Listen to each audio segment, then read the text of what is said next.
Bonjour à tous et bienvenue sur cette nouvelle vidéo. Aujourd'hui, je vous propose qu'on voit ensemble le fonctionnement du système digestif chez le cheval.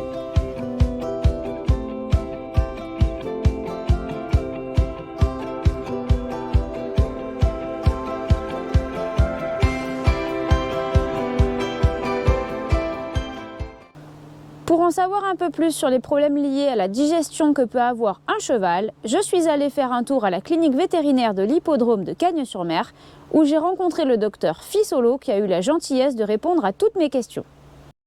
Donc est-ce que vous pouvez nous expliquer en quelques mots comment fonctionne le système digestif du cheval? Alors le système digestif du cheval est quelque chose d'assez particulier, tout simplement parce qu'en fait c'est un herbivore, donc qui mange de l'herbe, mais qu'on dit monogastrique, c'est-à-dire qu'en fait il n'a qu'un seul estomac, ce qui est une particularité des équidés, puisque la plupart des herbivores sont en fait des ruminants, donc ils possèdent plusieurs estomacs, comme les vaches par exemple, alors que le cheval ne rumine pas. Donc le cheval a en gros le même estomac que l'être humain.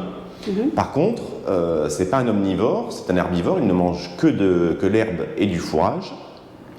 Et ensuite, il a un système digestif proche du nôtre, avec un intestin grêle et une partie terminale qu'on appelle le côlon. Et le cheval a une digestion microbienne, c'est-à-dire qu'en fait, la digestion de l'herbe et du fourrage est liée en fait à une population, à une flore microbienne qui est interne au tube digestif et qui va permettre de digérer l'herbe et le fourrage. Voilà, ce qui est un petit peu une particularité chez lui.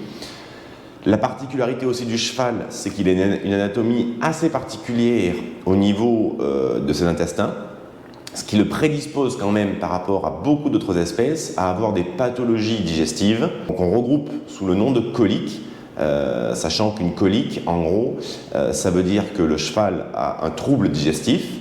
Et ensuite, il peut y avoir différentes causes à ces troubles digestifs, que ce soit mécanique, que ce soit lié à un dysmicrobisme, c'est-à-dire une dérive de la flore intestinale, ça peut être de l'intoxication, enfin voilà, les causes sont assez variées en fait. Que se passe-t-il quand le cheval mange justement quelque chose qu'il ne devrait pas? Que devons-nous faire?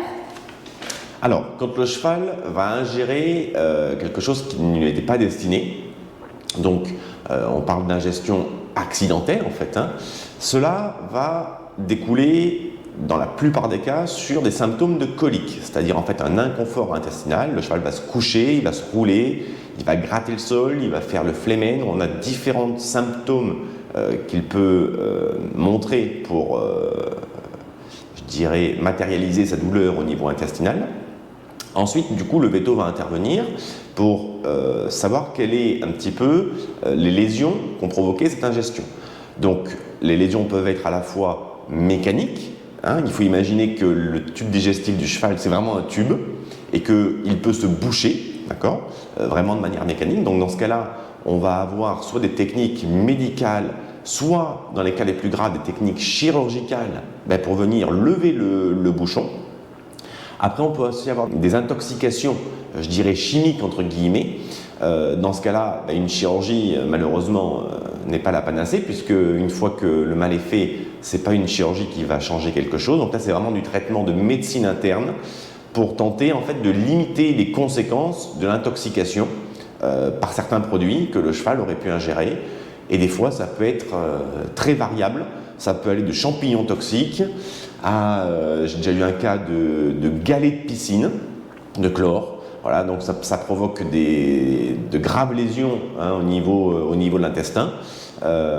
Et donc ça, après, on est en lien aussi avec les centres antipoison, etc.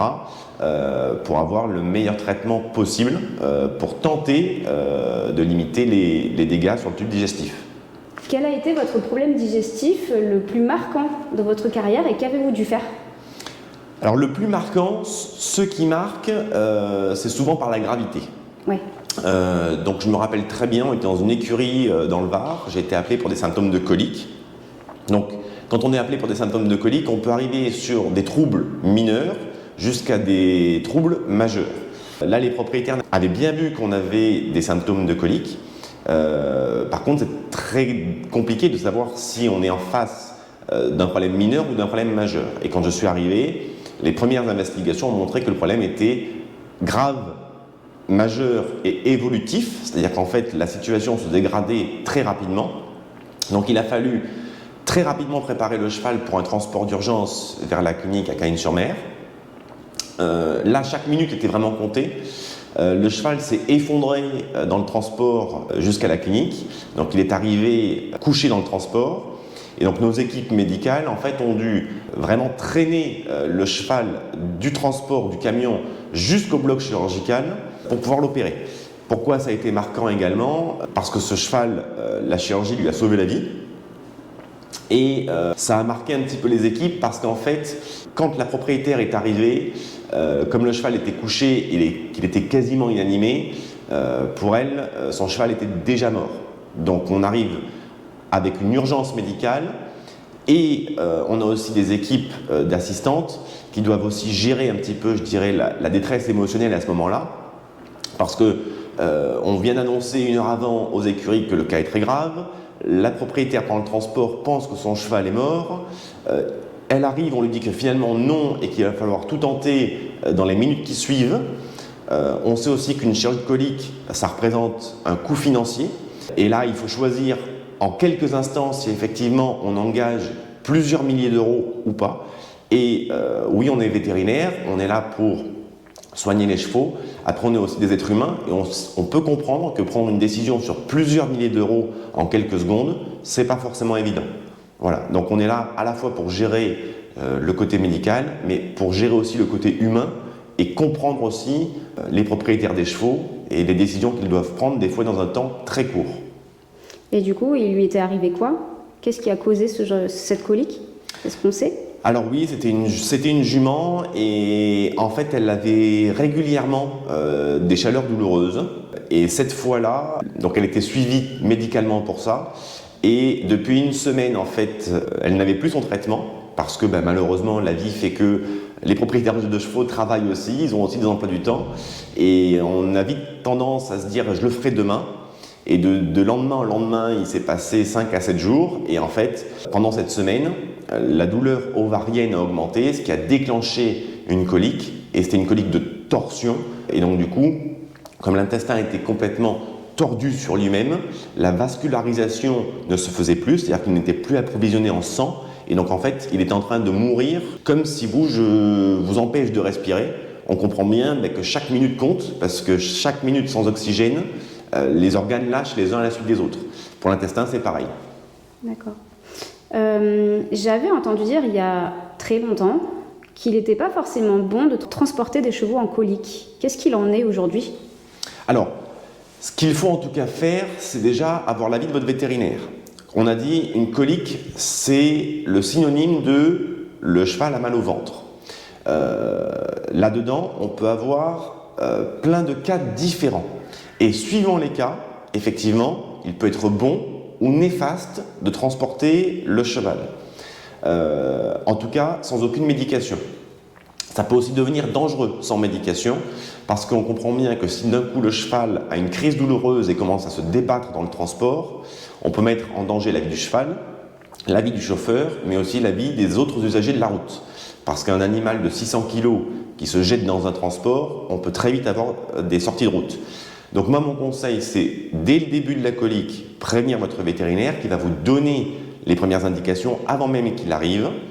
Et ensuite, une fois qu'il sera là, il va pouvoir vous éclairer sur la conduite à tenir.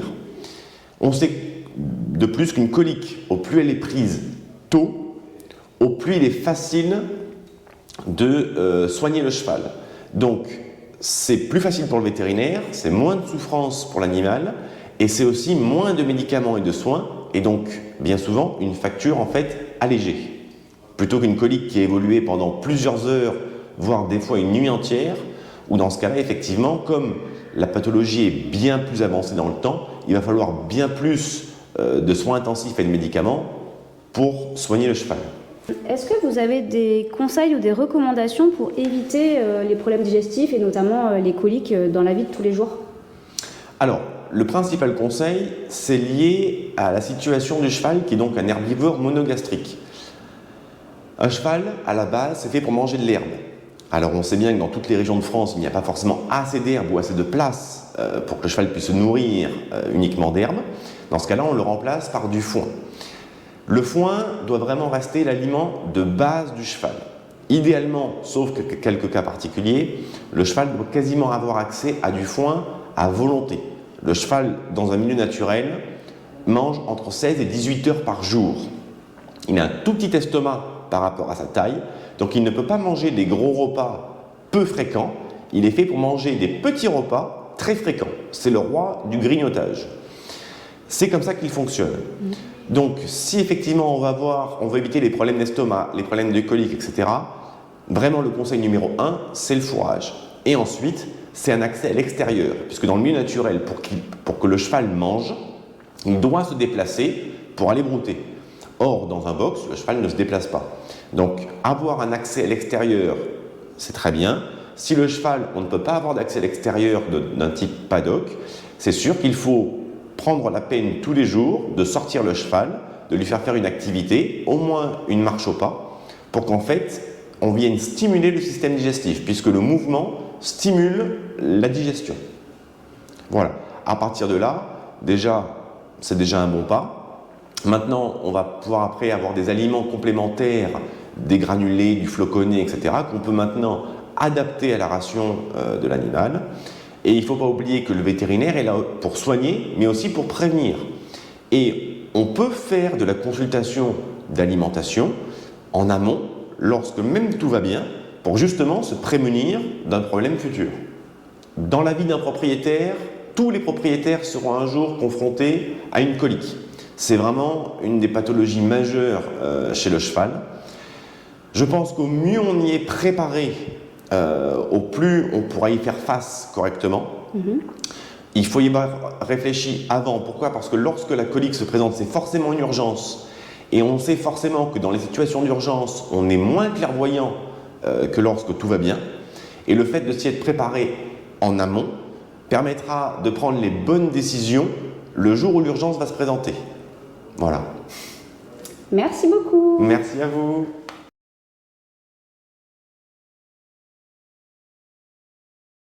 Les aliments passent par la bouche, l'œsophage, le cardia, l'estomac, le pylore, l'intestin grêle. Dans le gros intestin, après cela, les aliments sont expulsés par le rectum et l'anus sous forme de crottin. Du fait de son petit estomac, il est préférable de fractionner ses rations journalières en plusieurs repas et toujours distribuer les concentrés après le fourrage, sans oublier l'eau propre et fraîche à volonté.